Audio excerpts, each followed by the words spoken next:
একটা ছোট্ট গ্রামের পাশে ছিল ঘন জঙ্গল। সেই জঙ্গলে মাঝে মাঝে নেকড়ে দেখা যেতে বলে গ্রামের মানুষ রাতে খুব সাবধানে চলাফেরা করত। গ্রামের এক রাখাল ছেলে ছিল, নাম রবি। প্রতিদিন সে ভোরে গরু নিয়ে মাঠে যেত। সারাদিন গরু চড়িয়ে বিকেলে আবার ফিরত। একদিন বোর হয়ে রবি মজা করার জন্য চিৎকার করে উঠল, বাঁচাও, নেকড়ে এলেছে, নেকড়ে এসেছে। গ্রামের লোকজন দৌড়ে এলো, কিন্তু এসে দেখে কোনো নেকড়ে নেই। রবি হেসে বলল, হা হা, মজা করলাম।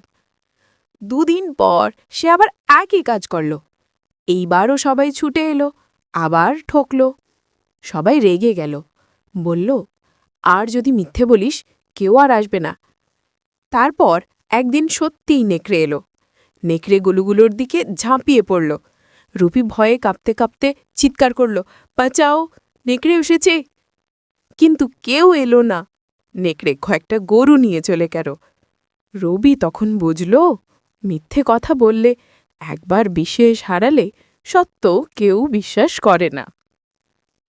শিক্ষা: ১. মিথ্যে বলে কখনো মজা করা উচিত নয়, এবং ২. বিশ্বাস যখন ভেঙে যায় তা আর সহজে ফিরে আসে না।